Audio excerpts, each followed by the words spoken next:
to another episode of SaaS Scaled. I'm pleased to have Rick Spencer with us, and he's a VP of Product at InfluxData. Thanks for joining us, Rick. Thanks for having me. I'm excited to chat. Sure. And then I wanted to know a little bit if you could, tell us a little bit about yourself and also the company that you are working with, what kind of problems the company is solving. If there's a story there you can tell us, that would be great. Sure. Just stop me if you have any questions as I'm going. My name's Rick. Currently, I'm the VP of Product at InfluxData. InfluxData is the company that makes InfluxDB. I'll tell you a little bit about InfluxDB in a minute.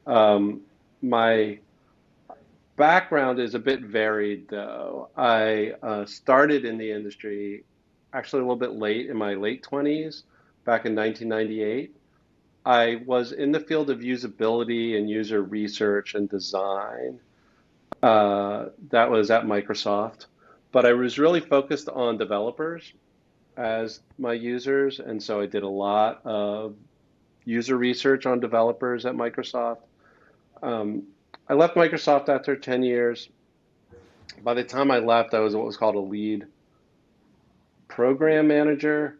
And that at the time, I'm sure things have changed since 2007, but at the time, that was sort of the pivotal leadership role that sort of got everything organized and converged and drove everyone to ship and um, that kind of thing.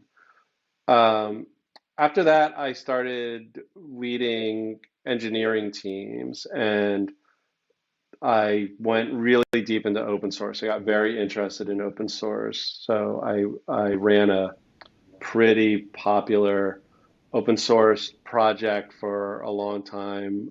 And then after I left there, I got very interested in cloud computing. So I joined a company called Bitnami as their VP of engineering. So that was my second VP of engineering role.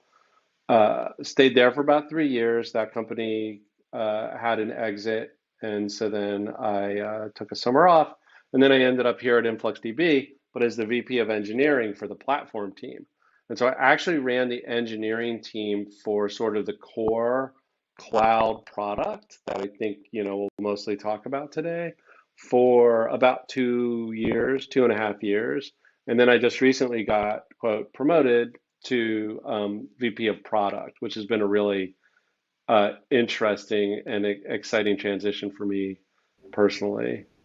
Do you want me to talk a little bit about InfluxDB and Yes, what we please. do? Or Yeah, that would be great for us and for the audience, to know a little bit about the kind of problems that you guys are solving and Mhm. what will really, come and use that technology. Right. Okay. So InfluxDB is really the category creator for what's called a time series database. And time series data is a certain kind of data, right? There's like relational data, there's document databases, there's log databases. Time series databases are for data where the timestamp on it is the most important attribute. For instance, like metrics from your server, like you might go out and say every 100 milliseconds, tell me what the CPU load is. A lot of sensor data, a lot of sensor data. So we started as an open source product that then there was an enterprise version, but then about almost 3 years ago, we went full on SaaS. So we have a full on SaaS version of Influx DB. InfluxDB is interesting because it's really made for builders. So it's made for people like, look, you have all this time series data. If you've been collecting it for a while, you're old, like if you've been storing in a document database or a relational database, it's just not working anymore. You have too much data. You need a built for purpose database. So we're great for like handling, the ingesting and allowing you to do computations and queries on all of that crush of metrics. But we also have sort of this twist where we really focus on our user. who is typically what we call a builder or a developer. And this is someone who's trying to make something on top of the data. Maybe you work at a really big company and you have a very special use case for your server metrics or something. Come to us. You can use all our developer tools. You can use our cloud product and like really quickly, really easily get that custom solution going. Not very common use cases for people building IoT applications on top of us. Like so people come and they say, hey, let's get all the data from this factory floor, or maybe it's more of a commercial, residential, or consumer thing. Like, hey, let's get these devices working, uh, and let's create a custom experience on top of that. We achieve that by having like two principles that we follow. One is meet the developer where they are. So we provide developer tools in every language. Like, so if you're a Python developer or a Golang developer or a JavaScript developer, have all the tools to use our SaaS product in your language of choice. And then our like overriding design principle is something we call mean time to awesome. And that means that we always try to make it so you get are able to write production code with the least effort and the least amount of code. Um, yeah, so that's the product. I think for your audience, if they're interested in this SaaS, like we have this full multi-tenant SaaS version. It's available in multiple regions on all of the three biggest cloud providers. So we manage, um, I'm going to say 12 or more production instances right now. And then you have been in UI UX design role, as you said, at Microsoft. You have been on the engineering management role, and then now you are on the product management role. And then the company, as you said, is more B2D, is more marketing and selling to developers. So what you are building, I guess, is more for developers, or at least when you were open source, it was the case. Maybe now it has changed. But my question is more about the way you see it. Um, how it's different than when you are really building and creating a product that at the end developers are going to use versus you are building a product that non-developers are going to use. Right. There's a couple of things that come into play there. So first of all, when you create capabilities for developers, they're going to use that capability very creatively. And that means you don't have to specifically fulfill like a certain list of use cases. Like customers have the following requirements. Let's say in some document system, they have to be able to create them and revise them and update them and delete them. And you know, you can just have this like discrete list of requirements. By definition, we don't know all the requirements, so we're really making a tool set that people can come being very creative with. What we find is that developers can be extremely creative about solving their problems and sometimes combine things in ways that we didn't expect. And that can be very powerful for them, but it can also create operational issues which we just never could have envisioned, you know. And then on the flip side of that, developers, like they're building something that they have their own users using often. Sometimes, they're building things that are just for their own team to use, but often it's for other teams in their company, or they have their own customers who don't even know that they're using InfluxDB as the backend.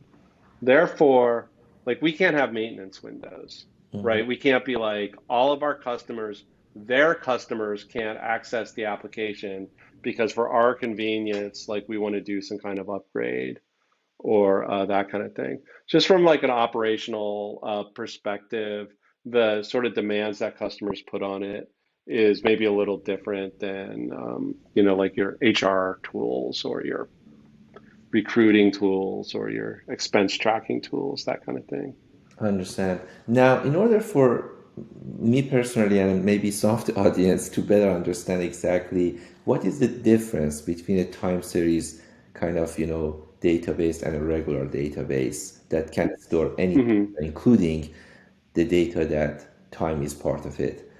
Is it about Right. really the output? Is it really about the things that you can do afterward and you can, gain the insight, the insight you gain afterward? Or it's more about really the storage part of it and better organizing the data and these kind of things? What is the Hmm. exact kind of, capability that, as a time series database, influx data can offer that maybe otherwise wouldn't be? Yeah, and that's a good question. So all those things that you mentioned actually kind of go together. So here's the current situation. There's time series data everywhere. Think about all the sensors in the world. Think about all the computers in the world, everyone's phone, everyone's devices, everyone's laptop, every server in the world, every anything that's got even of sensors on it. Like, so there's just tons of time series data being produced all the time. That in fact has gone through a logarithmic increase, right? And so just over the last few years, what we've seen is that people who maybe they were using something like Mongo or Cassandra, or uh, Postgres, these like databases that for their domains are quite performant and et cetera. They've been storing time series data in it. Now it's grown to a point where they cannot ingest the data fast enough, right? So like they're trying to write the time series data. They want to get real time, you know, response. Like, hey, I wrote the data. Hundreds of milliseconds later, I want to use the data to alert on it or do whatever. They can't like process the time series data that fast. And then if they go try to run a query, the query just can't um, the query just can't um, complete, because it can't structure the data internally. And that's because of the internals of the database, right? So what we do is as you write data, we look at the schema that you're writing. So first of all, just where we do something that we call schema on write, which makes it very flexible. You can write whatever schema you want. Um, but then we can very efficiently index based on that schema, like what tags you gave it, and then put it in order of the time dimension. So in the InfluxDB, every point has the time, like one time column. And so therefore we're able to optimize the ingest of that data because we know that it's time series data and we can put it in the order of um, uh, of time based on like its schema. And then that means that we can go ahead and create a system where you can query it much faster because we know you're going to be asking like, give me data between, this starting point and this end point. And since we're optimized for that down at like the file structure in which we store the data, just, you know, for that domain, nobody can come close to the performance on the ingest or the query side. So did that make sense? That Sure, no, explain that? very Yeah. understandable. It's the way you specialize on that, the result is you are saving time for your customers, including developers, or maybe saving time for even output and the result that they want to create for their users and for the users to ingest and gain the insight and ingest the data. So all of those, That's it right. translates to Yeah. saving time for different groups of people and different kind of type of users that you might serve. Right. So for our users, like, so for the builders who are building on top of it, like they don't have to make sacrifices in their functionality if it so they don't like on other systems they'll have to be like, well, you can't query in this way, so we can't have those features, or we can't ingest this much data, so we have to ingest less data, and you know, so like they don't have to make those sacrifices. But then, as you said, we've also built tools on top of it for developers that let them build solutions in like literally hours that otherwise would take weeks or months for developers to produce. And that especially is true, if I may, like drill it a little bit into the world of IoT. So in terms of the Internet of Things, one of the areas where we're just getting a lot of uptake, and I've been talking to a lot of customers, is in this industrial IoT setting. And the interesting thing about those customers is that they have a local environment, let's say a factory floor, or let's say a beer bottling plant. Like, so they're bottling the beer and they have all these machines locally to bottle the beer. And some of these beer bottling companies, like this one customer that I have in mind, very small percentage changes in their operational efficiency create millions of extra dollars for them. So they're like really willing to invest to get like these small operational efficiencies. So their situation is that they have like the factory where the the beer is being bottled, and we actually have a version of InfluxDB that is just like a self-contained binary that they can actually run inside the factory and then do a lot of the work inside the factory, like do the analytics, create the visualizations that they want, give them the alerts that they want. Like they can plop it in there. Um, in the industrial IoT space, one thing to understand is like all the machines and everything that people have, they all output sensor data through things called PLCs, programmable logic controllers. And then there's tools like Kepware and other tools that know how to read those. And all those tools just have native support for InfluxDB. So it's super easy to drop InfluxDB there. And now you have a situation where you're able to um, have those analytics like literally within like a couple hours. It's mostly just reading documentation to figure out how to get the analytics set up. But more importantly, if you have an intermittent network connection there, or just any kind of flakiness or just any kind of concern, unlike like other solutions, you're in that factory can keep running, right? But then we also have our SaaS cloud product, and that on-prem or that local binary knows natively how to talk and sync its data back up to the cloud. And that is not code that you have to write or anything, right? We just made it so you can just configure that.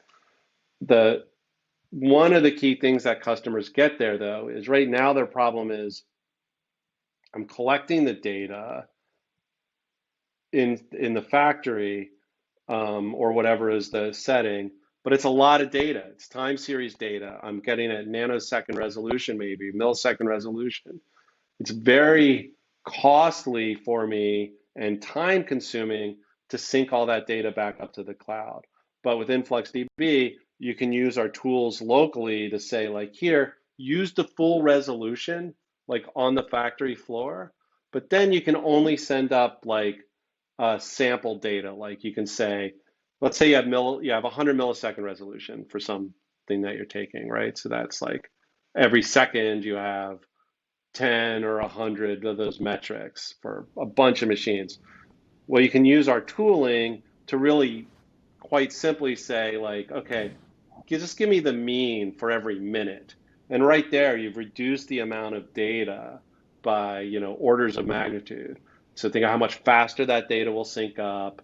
Um, and also that data is often more usable in that cloud case. So then if you have, hey, I have 5 factories, right? They can all run those that same local application there, but then they can look back and say, what do the other factories look like? Because all that data is being linked up to our SaaS version.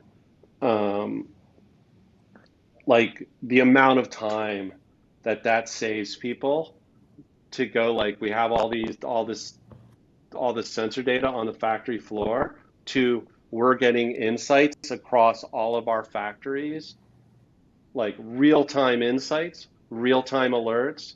Like these are things that, like, you know, even not that long ago would be like 6-month long development efforts, which would then fail, Mhm. and now like our customers are doing it in, like days and weeks, like kind of time frames to get these really fulsome applications set up. And like I said, they can save millions of dollars just by like just finding very small improvements in the operational efficiency, but they can find a lot of them. Interesting. Does that make Yeah, yeah, sense? absolutely. Especially the point that you mentioned with regard to real time or near real time data, and also sometimes, being even offline and still you can do it. Those are the things that, defines that kind of a specialty and focus of that database for those particular use cases. So definitely it makes it very kind of different, um, from just the general purpose database that you can use and just, try. Indeed, indeed. And just the amount of data that of time series data that we can ingest and that you can make use of. If you tried to use a different database, you would just like you wouldn't be able to ingest the nanosecond resolution data and make use Yeah, of I it. read something that I think it was in your note that you said data has gravity. What do you mean Hmm. by that? Data has gravity.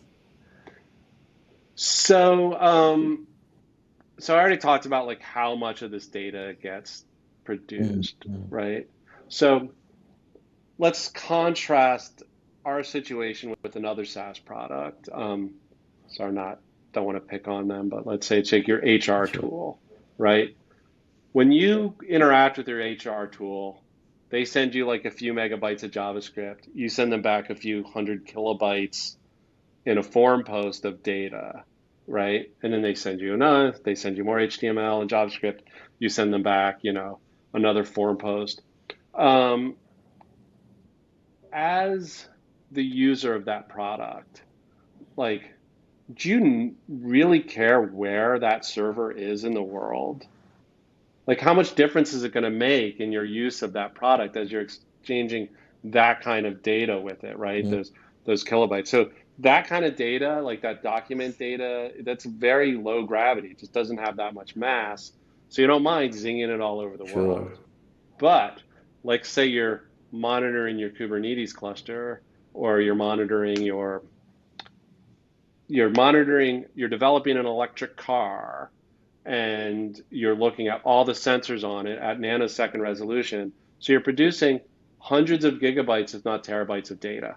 Now you have a lot of mass there, right? And since it's got gravity, that means you actually do care. Like if you try to send that from California to Europe, like you're going to have to pay so much and it takes so long to send it that far.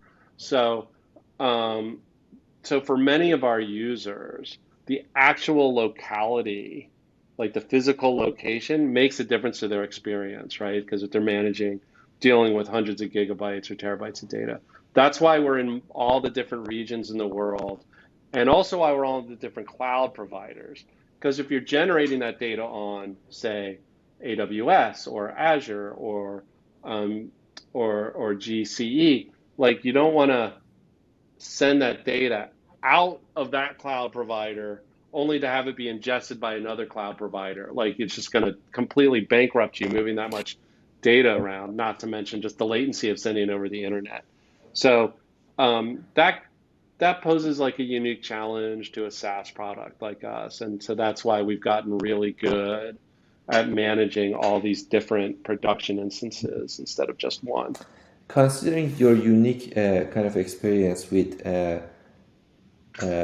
all of these kind of, on different fronts like UI, UX, with engineering, with product management, I have to ask you this question because I have heard it from many Hmm. different SaaS companies that sometimes it has been a challenge to them, some of them.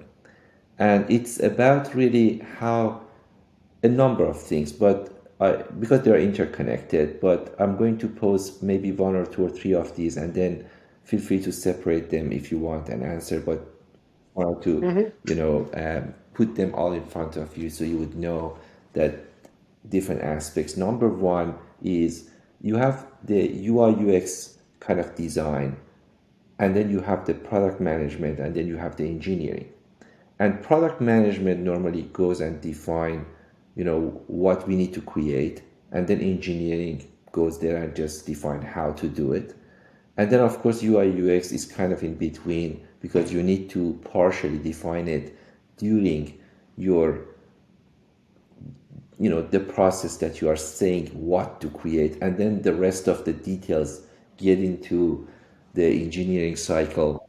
That is Mm-hmm. really how to do it, and many details Mm-hmm. need to be defined that way. So how do you guys in your Mm-hmm. company Mm-hmm. position that UI UX interaction? Is it mostly owned by product management? Is it something that happens also a lot during the engineering time? Do you totally move it to the engineering side of it? So that's one aspect, one of the points.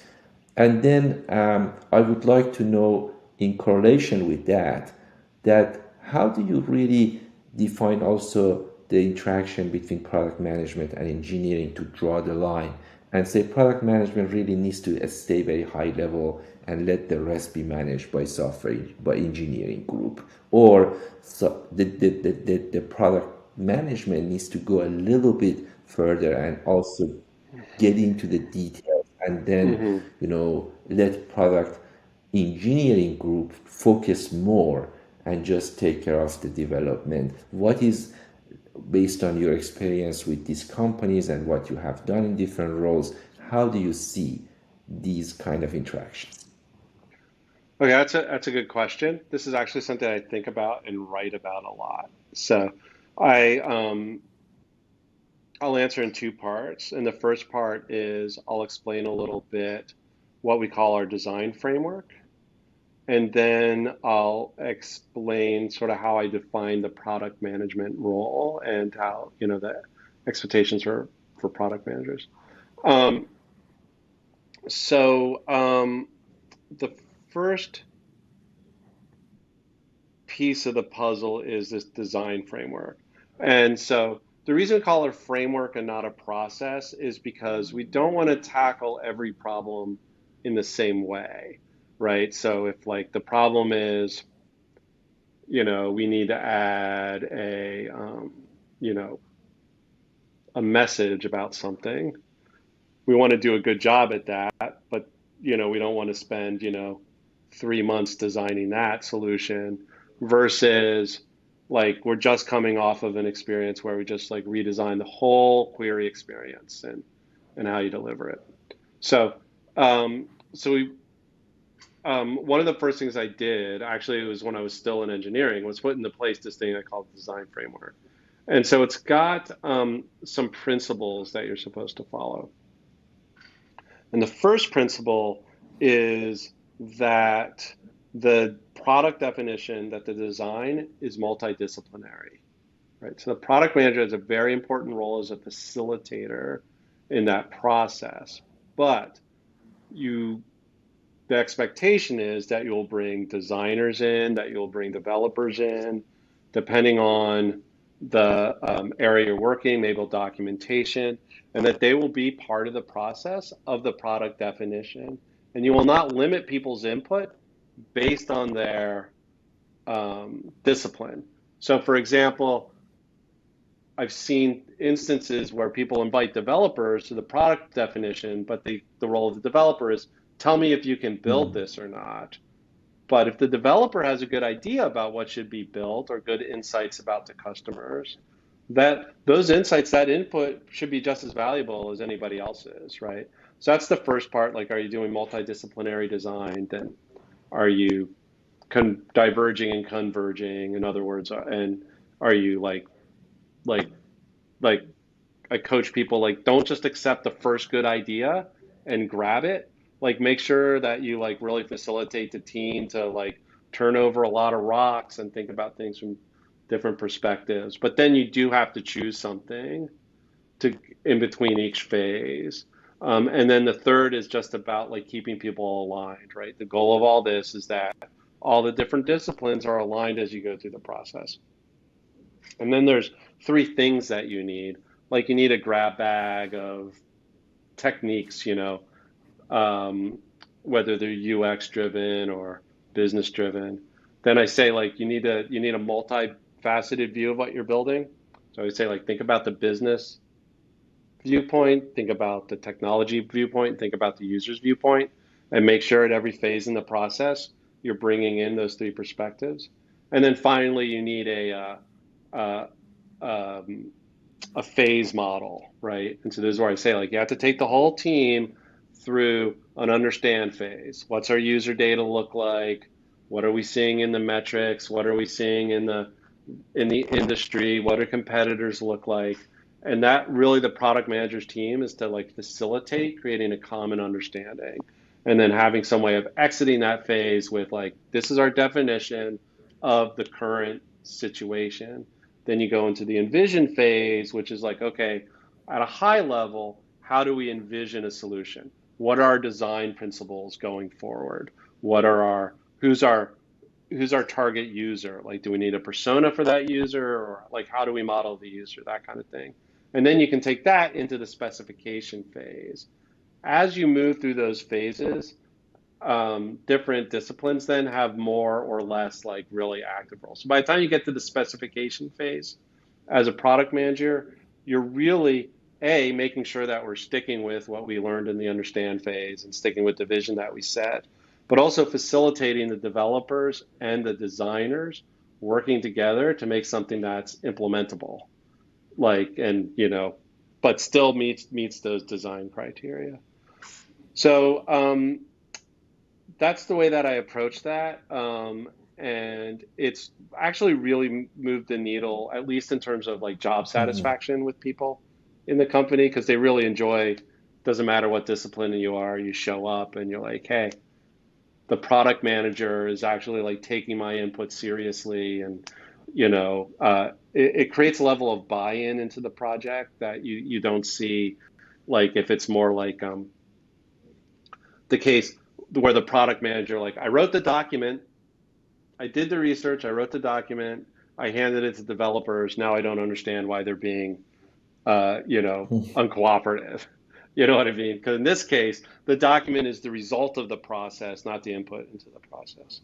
Um, so, okay, so that leads to the second part. Unless you want to discuss anything there, I can talk about expectations for Yeah, product just a managers. quick follow-up question on that point. So is it fair to say in this process, maybe things are not, uh, you're not trying to minimize the number of hours in this process. You are not trying to say we need to get the maximum productivity out of the hours because there are more hours involved, people coming, learning, cooperating, discussing all of those things, but you are trying to get the best result at the end. So when you are finishing, you make sure at least this is what the best result is, rather than going to the end. It's not really what we wanted, and then you go back. Is it fair to characterize it that way, or you still think that no, it's not like about that much difference the number of hours that we collectively have spent in this method rather than. Well, well, so I'd say a couple things about that.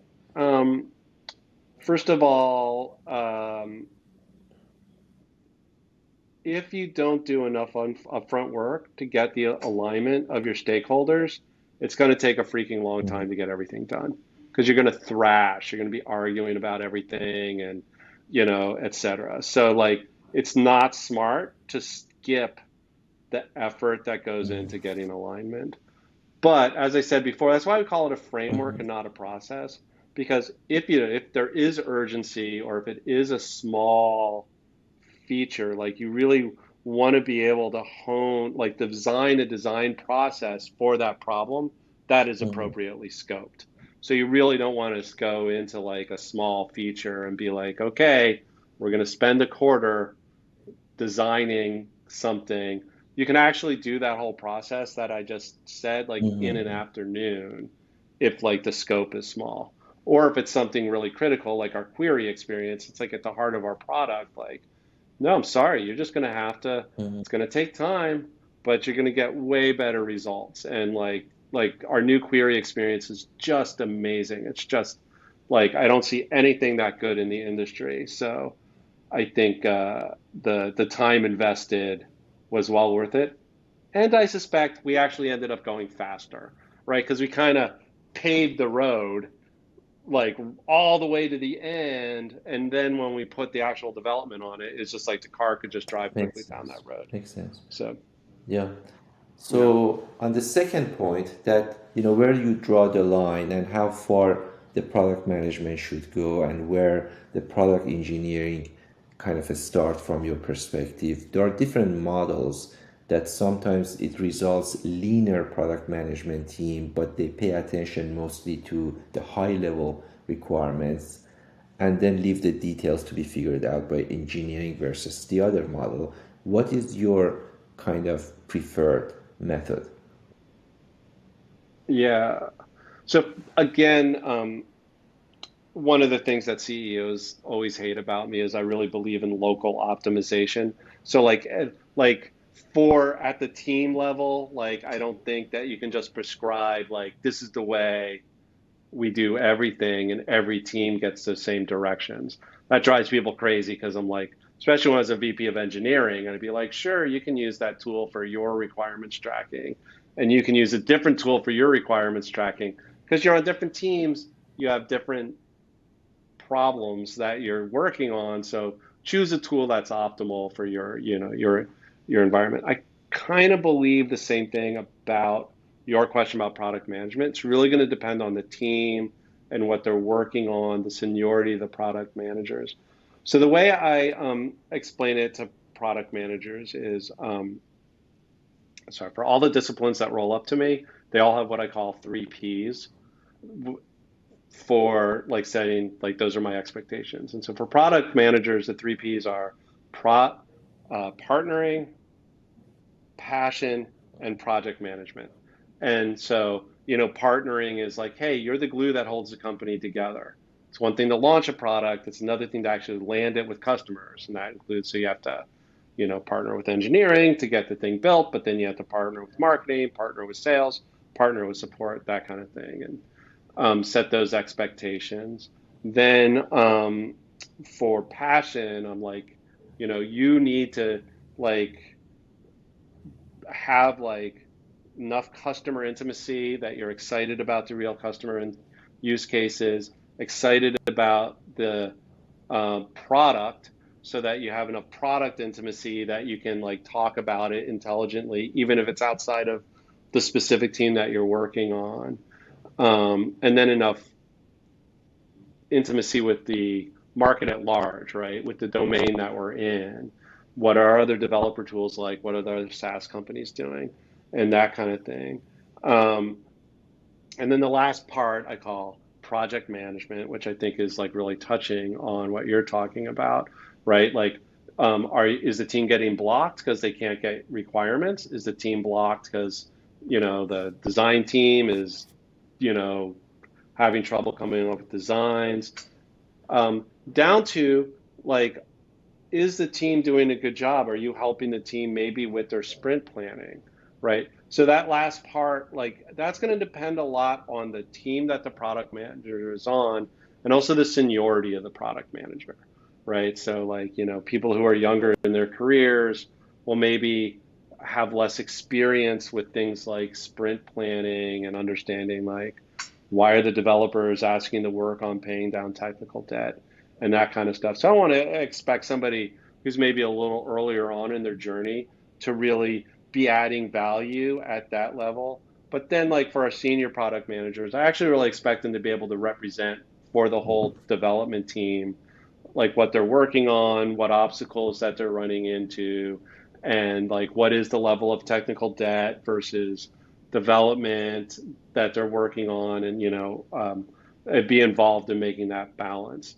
That's all going to depend on their ability to partner, though, because if like developers, they just they categorize people as lift or drag, and if they feel like you're a drag on their productivity, you'll have a hard time partnering with them. So uh, that that's a very long it depends answer, but that's kind of how I model it out in my mind. And so I'll coach depending on the team that they're on. I'll coach product managers to maybe be more or less involved in the engineering No, makes details. sense. That's really good. I'm glad I asked that question. That was it. That was a great explanation. I really loved it. Um, I'm going to ask you also at the end, what is your favorite book or books? Something that you liked it, you read it, you enjoyed it, you thought that that has had a good impact, in what you do.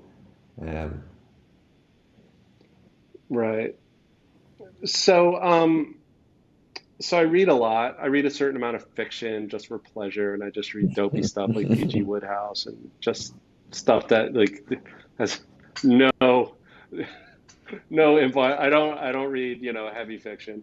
I read, a lot of um, things that people in the developer tool space write, and I stay up just because I'm interested. What are the latest languages and stuff like that. But I think you're asking about like what books have I read in the past that have really like impacted me or that's like correct. changed my That would be trajectory, great. and, Yeah. and that I go back to. Yeah. So I think about,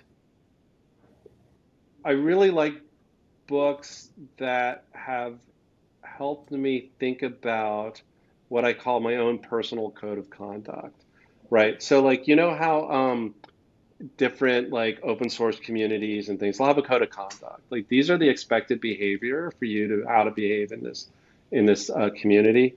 Like I think people should have their own personal code of conduct. And so I really have been influenced by books that help me think about how, like, what standards do I hold myself to in my interactions with people? And one I just go back to over and over and over again throughout the years, and it's been a lot of years now, is the 7 habits of highly effective people, right? I just like keep going back to that because I just think about, what do those habits mean in terms of my personal code of conduct? Like, am I holding myself to those standards? There's other books like about like your personal brand. There's books like Crossing the Chasm that create really useful models that have really persisted over the years, and those have been really useful in my work. But that 7 Habits book, just like I can just keep going back to and use that as like a litmus test for whether I'm meeting my own expectations for like the ethics that a person brings to their interactions with their Very teammates. good. Um, Thank you, Rick, for joining us. This was a great discussion, and I appreciate the insight that you provided. Oh, thank you. I loved it. This is really, really fun to, those are really great, insightful questions, and I really enjoyed being able to go into depth on some of the I appreciate it. concepts. So, thanks for your time.